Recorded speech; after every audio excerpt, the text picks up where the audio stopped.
What's happening everyone, my name is Alex and welcome back to a new review. For today we have another budget-friendly phone from China called the Vernee Mars Pro, and this is probably the best implementation for the Helio P25. So you can get this phone for around $170, but for that price it offers a lot of value. So as I said before, we have the Helio P25 CPU, which is an octa-core CPU. We also have 6 gigs of RAM, 64 gigs of internal storage, and the device is running Android 7. Like most phones these days, out of that 64 gigs of internal storage, you have about 54 gigs left, but you can always install an SD card as internal storage, so you're not gonna be running out of space anytime soon.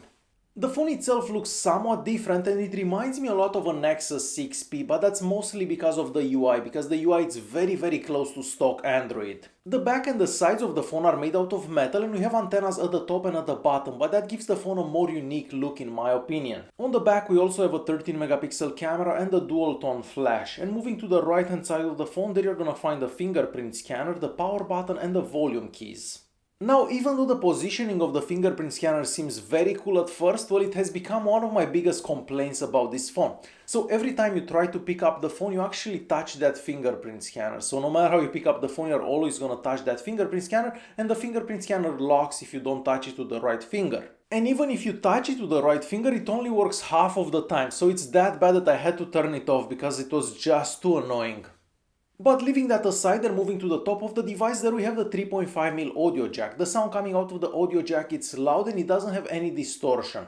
On the left hand side you're gonna find the SIM card tray, and all the way at the bottom you're gonna find the USB-C port, the speaker and the microphone. The phone supports OTG as well and fast charging, and charging the device from 0 to 100 is done in about an hour and 40 minutes. As for the speaker at the bottom there, well, it sounds kind of distorted at the maximum volume. However, it sounds quite good if you listen to around 75-80% of its volume. Moving on to the battery life. So even though the phone is only 7.6mm thick, it still packs a 3500 mAh battery inside. I was able to get about a day and a half of usage on one charge, and out of that about 6 hours of screen on time. So in my opinion, the battery life on this device is pretty good.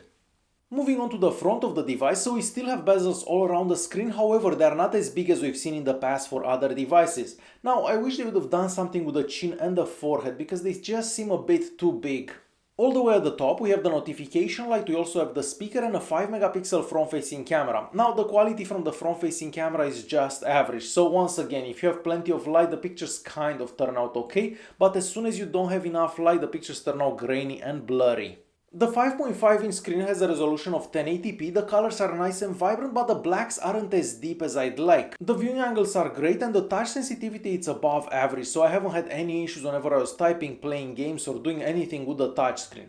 Now I wish the screen would get brighter, because as soon as you go outside in bright daylight, well, it's kind of impossible to see it. And lastly, at the bottom of the screen we have the navigation buttons, and the navigation buttons can also be moved around from the software, so if you like the back button on the other side you can definitely do that. Performance wise, as I mentioned at the beginning, this is probably the best implementation for the Helio P25, and of course the Antutu benchmark and the Geekbench 4 will only confirm that.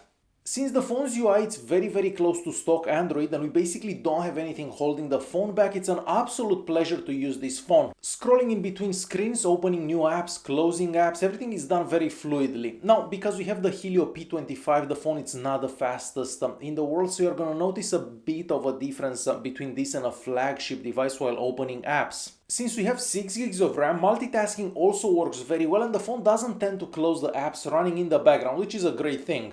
Apps like Chrome work great as well, so there is no lag whenever you're zooming in, scrolling up, scrolling down, or anything that you do with Chrome. On the YouTube app, of course, the maximum resolution it's gonna be 1080p. However, all the videos that you're gonna watch at that resolution do work very well as well. The phone performs great for gaming as well, however, it does get kind of hot mostly at the top on the back whenever playing games.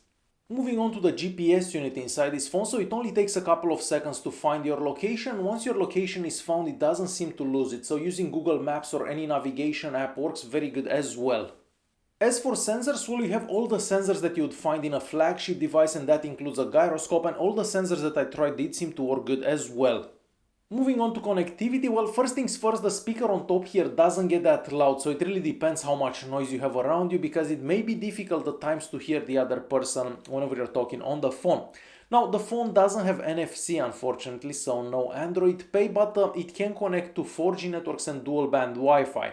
I wasn't able to try out the 2.4 GHz Wi-Fi band, I'm having some issues with my router, however over 4G and the 5 GHz Wi-Fi band the phone does perform very good. And lastly, we are moving on to the 13 megapixel camera on the back of this device. Well, unfortunately the camera is kind of disappointing. Well, first of all, the camera app. So the camera app, it's very simple and it's basically trying to look like the stock Android camera app, and maybe that's a good thing. I mean, the camera app, it's quite simple and it also has an HDR mode, and the HDR mode kind of works good. I mean, the pictures do look a bit overexposed whenever using the HDR mode. We also have the option to save pictures in RAW, but I'm not sure if that makes any sense if the camera quality is not the greatest to begin with.